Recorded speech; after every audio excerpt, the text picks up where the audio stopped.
तो आइए कुछ सीखते हैं।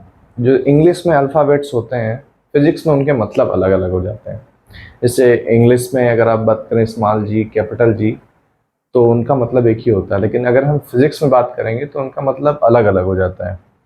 जैसा कि जानते हैं, जी जो है हमारा जो कैपिटल लेटर में जी है, वो यूनिवर्सल ग्रेविटेशनल कांस्टेंट होता है, जिसकी वैल्यू जो होती है वो 6.67 इंटू 10⁻⁻11 न्यूटन मीटर स्क्वायर पर किलोग्राम स्क्वायर होता है।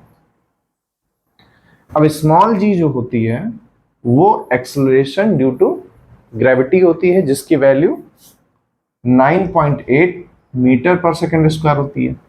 अब इंग्लिश में तो दोनों एक जैसे ही हैं, और बट फिजिक्स में इनका मतलब अलग अलग हो जाता है। तो बेसिकली ये दोनों ग्रेविटेशन से रिलेटेड है और इनके बीच में हम रिलेशन डेराइव करने जा रहे हैं। ठीक है, तो हमें पता है कि जो ग्रेविटेशनल फोर्स होता है दो ऑब्जेक्ट के बीच में जब लगता है कि एक का मास m1 है, दूसरे का मास m2 है, और इनके सेंटर ऑफ मास के बीच की जो दूरी है वो r है, तो इनके बीच में जो लगने वाला जो ग्रेविटेशनल फोर्स है बेसिकली वो g m1 m2 by r square होती है।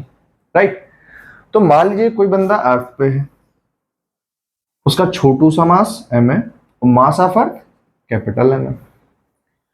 तो बेसिकली जो इसको इधर फोर्स की ओर खींचेगा और ये अपने आप को बचाएगा। जाहिर सी बात है कि जब किसी अर्थ पुल कर रहा है तो वो अर्थ के सरफेस के अंदर नहीं जा रहा है, जाहिर सी बात अपने आप को बैलेंस कर रहा है। तो पुल ड्यू टू ग्रेविटी जो फोर्स लगता है वो mg के बराबर होता है, जैसे जो आप अपना वेट समझते हैं। और नॉर्मली क्या फोर्स वो mg किसके बराबर हो जा रहा है, जो g m by r square हो रहा है। तो फोर्स ड्यू टू ग्रेविटेशन कितना हो जाएगा, वो g times m mass of earth and mass of object by r square. ये बेसिकली r हम ले रहे हैं, ये रेडियस ऑफ अर्थ है, तो r ई स्क्वायर हम लिख सकते हैं इसको। ठीक है, या सिंपली r स्क्वायर लिख सकते हैं, क्या मास हमने इसको कैपिटल m ले लिया।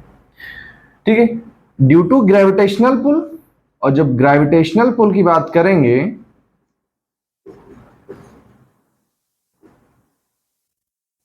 वो F इक्वल टू mg होता है। अब ये g कब आएगा, जब ये ग्रेविटेशनल फोर्स किसी पे लगे, यानी जब हम फोर्स किसी ऑब्जेक्ट पे लगाते हैं तो जैसे उसमें एक्सेलरेट करते हैं तो mg।